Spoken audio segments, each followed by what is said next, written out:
2 दिवसापूर्वी प्रशांत किशोर यांनी घेतलेली सुनेत्रा पवार यांची भेट आणि या भेटीनंतर पुन्हा एकदा राष्ट्रवादीमध्ये अंतर्गत वाद असलेल्या चर्चा या पुन्हा एकदा माध्यमांमध्ये सुरू झालेल्या होत्या आणि यामध्येच काल रात्री राष्ट्रवादीचे प्रवक्ते उमेश पाटील यांनी एक पोस्ट सोशल मीडियावर केलेली आहे, ज्याच्यामध्ये पक्षांतर्गतच त्यांनी काहींवर टीका सुद्धा केलेली आहे. कारण की पक्षातून राहूनच काही कार्यकर्ते असतील किंवा नेते असतील हे पक्षाला बदनाम करण्याचं काम करतायत का, असा सवाल आहे तो सुद्धा त्यांनी विचारलेला आहे. त्याचबरोबर अजित दादांवरचं जे प्रेम होतं ते त्यांच्या कुटुंबावरही त्यानंतर का नाही, असा सुद्धा सवाल किंवा एक खंत आहे त्यांनी या पोस्टच्या माध्यमातून व्यक्त केलेली आहे. सातत्याने सुनेत्रा पवार यांना घेरण्याचा प्रयत्न हा पक्षातूनच केला जातोय का, अशी सुद्धा चर्चा सध्या राजकीय वर्तुळामध्ये सुरू झालेली आहे. आणि या सगळ्याविषयी आपण बोलूया. आपल्यासोबत उमेश पाटील आहेत.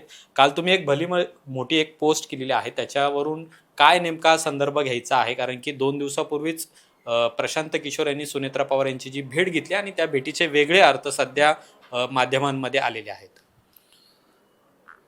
मुळात प्रशांत किशोर यांची सुनेत्रा वहिनींची भेट झाल्याच्या संदर्भानं मलाच काही माहिती नव्हतं. आपल्याकडनंच मी ते ऐकलं आणि पाहिलं देखील. आणि राहिला प्रश्न मी केलेल्या एक्स पोस्टच्या संदर्भातला, त्याच्यामध्ये ही वस्तुस्थिती खरी आहे. एक गोष्ट आपण स्वीकारली पाहिजे किंवा मान्यही केली पाहिजे की छत्रपती शिवाजी महाराजांच्या काळापासून हितशत्रू हे सगळीकडे असतात. काळ जरी पुढे गेला असला, प्रत्येक व्यवस्थेमध्ये, प्रत्येक संस्थांमध्ये, प्रत्येक कुटुंबामध्ये अंतर्गत हे हितशत्रू असतात.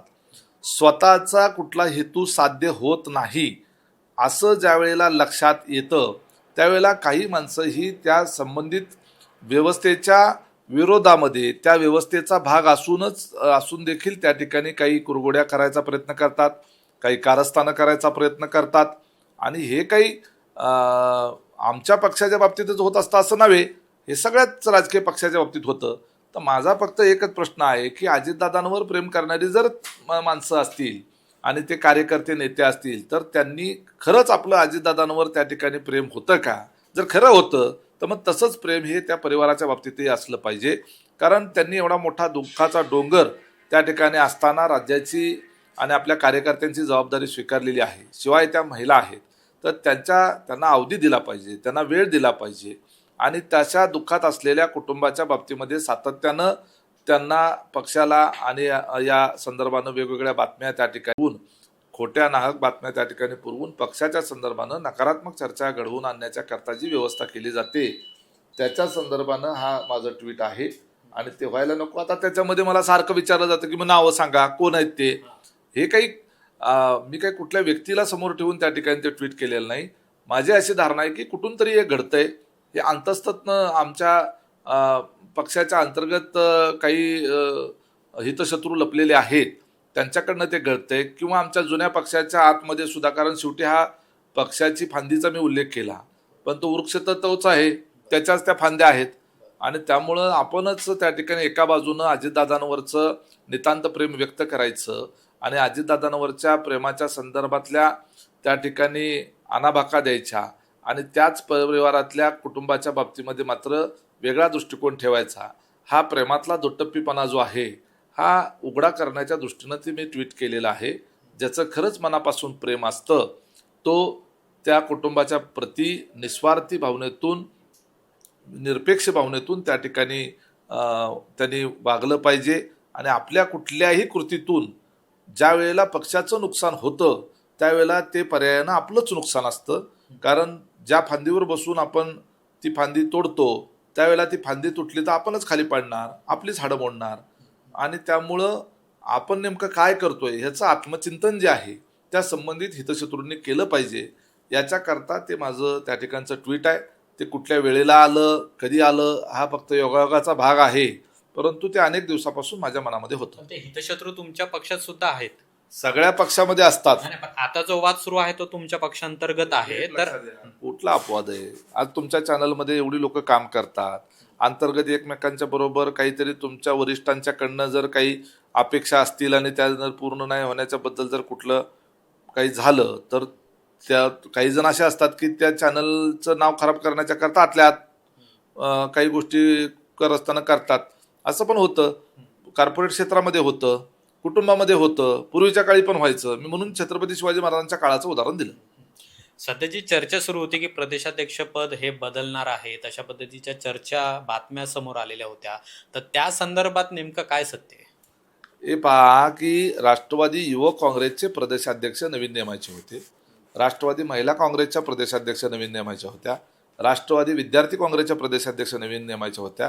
कदाचित त्या संदर्भातली चर्चा कोणाची तरी कानावर पडली असेल आणि ती माहिती बाहेर देऊन आपण त्याच्यात पराचा कावळा करून त्या ठिकाणी डायरेक्ट तटकरे साहेबांच्या संदर्भानं त्या पद्धतीनं बातम्या लावल्या.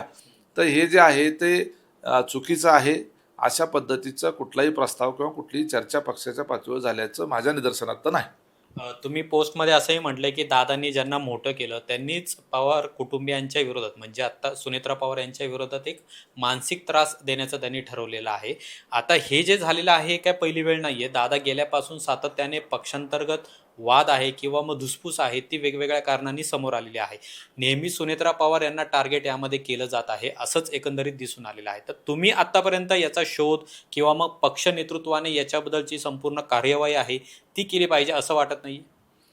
नाही, निश्चितपणे केली पाहिजे. आम्ही ते शोधायचा प्रयत्न करतोय, परंतु ते आम्हाला सापडत नाहीत. ही वस्तुस्थिती आहे आणि सापडलं तर निश्चितपणे त्याच्या बाबतीमध्ये पक्ष कठोरपणे निर्णय घेतील. सुनेत्राबाईंनी त्या ठिकाणी कठोरपणे निर्णय घेतील. परंतु ते सापडत नाही. ते अतिशय गोपनीय पद्धतीनं त्या ठिकाणी या सगळी कारस्थानं केली जातात. कारस्थानं केल्यानंतर ती उघड झाल्यावर ती दिसत आहेत, पण केली कुणी आणि कधी याचा मात्र शोध लागत नाही. आणि मग एक मात्र पक्क झालेलं आहे की हे कोणीतरी अंतस्थ हितशत्रूच त्या ठिकाणी अशा पद्धतीनं ते करत असावेत, अशा निष्कर्षापर्यंत आम्ही त्या ठिकाणी आलेलो आहोत. त्यामुळं त्याचा शोध लवकरच लागेल आणि असे जे अंतर्गत हितशत्रू जे आहेत, मी मगाशी म्हटलं तसं, ते प्रत्येक व्यवस्थेत प्रत्येक काळात असतात. तसं आम्ही त्याचा निपटारा करू. आणि निश्चितपणे फक्त एकच गोष्ट त्या सर्वांनी लक्षात घेतली पाहिजे की आपणच आपल्या पक्षाचं नुकसान करून त्या ठिकाणी काही भलं कोणाचं होणार नाही. मग ते आमच्या आधीच्या पक्षातले असो किंवा आत्ता आमच्या पक्षातले असो. आणि कदाचित माझं अंदाजसुद्धा चुकीचा असेल. कदाचित आमच्या विरोधात असणारे पक्ष जे आहेत, जे आता परवा बघितलं कशा पद्धतीनं एका महिला त्या ठिकाणी असलेल्या नेतृत्वाचा टिंगल करण्याचा प्रयत्न काही पक्षांनी केला, तसे सुद्धा असू शकतात. कारण राष्ट्रवादी काँग्रेस पक्षाचा जनाधार हा सेक्युलर जनाधार आहे आणि त्या पक्षाच्या संदर्भात संभ्रम निर्माण करण्याचं षडयंत्र आमच्या विरोधात असलेल्या, सत्तेत नसलेल्या लोकांचं पण असू शकतं की या पक्षाचा जनाधार कमी करण्याच्या करता, त्या पक्षाच्या कार्यकर्त्यात संभ्रम निर्माण करण्याच्या करता थेटपणे आपल्याला काही करता येत नाही, तर आपण अंतस्थ अशा पद्धतीनं बातम्या पुरवून, बातम्या पसरवून, चुकीची वंदता करून नॅरेटिव्ह तयार करण्याचा प्रयत्न काही जण करत असू शकतात. ते आम्ही शोधू ना. शेवटचा प्रश्न, प्रशांत किशोर हे राष्ट्रवादी काँग्रेसमध्ये राजकीय सल्लागार म्हणून आहेत का नाही याच्यावरून वरून सुद्धा बराच संभ्रम आहे. तुमच्यापर्यंत काय माहिती आहे? प्रशांत किशोर हे राजकीय सल्लागार आहेत पक्ष? नाही, माझ्याकडं याच्या संदर्भातली काही माहिती नाही. मला एवढंच माहीत आहे की त्यांचं आणि अजितदादांच्या परिवाराचं अतिशय जिव्हाळ्याचं कौटुंबिक स्वरूपाचं नातं आहे आणि ते वारंवार त्या ठिकाणी दादा गेल्यानंतर आत्मीयतेने सुनेत्रा वहिनींची विचारपूस करत असतात. मुंबईत आल्यानंतर ते त्यांना वेळ असेल तर ते भेटतात किंवा ज्या वेळेला फोन करायचा असेल त्यावेळेला फोन करतात. राजकीय संदर्भानं त्यांचा त्या ठिकाणी पार्टीच्या बाबतीमध्ये जे काही निर्णय असेल तर तो माझ्यापर्यंत काय माझ्याकडे आलेला नाही. जर असं काही ठरलं असेल तर निश्चितपणे मलाही कळेल. पण यावरून भाजप नाराज आहे, कारण की प्रशांत किशोर यांनी भाजपला पराभूत करत ते आता आमदार झालेले आहेत आणि अशा असताना तुम्ही राज्यात महायुती म्हणून एकत्र आहात, पण प्रशांत किशोर यांनी सुनेत्रा पवार यांची भेट घेतली, त्यामुळे भाजप सुद्धा नाराज आहे अशी चर्चा आहे. नाही, भारतीय जनता पार्टीचं नाराजीचं मला काही माहिती नाही. मुळात प्रशांत किशोर यांच्या संदर्भानं पार्टीचा काय निर्णय आमच्या स्तरावर झालेला आहे याचीच काही माहिती नाही आहे. तर तो पुढचा विषय कुठे येतो? म्हणजे भाजपनं दुखी होण्याचं कारण नाहीये, ही त्यांची व्यक्तिगत भेट असू शकते. असू शकतं. असं तर प्रत्येक पक्ष शेवटी आपापल्या स्तरावर वेगवेगळ्या पद्धतीनं आपापले पक्ष वाढण्याच्या करता काम करत असतो. खूप खूप धन्यवाद आमच्याशी बोलल्याबद्दल. कॅमेरामन रोहित वनकट्टेसह अमोल धर्माधिकारी, LS मराठी, पुणे.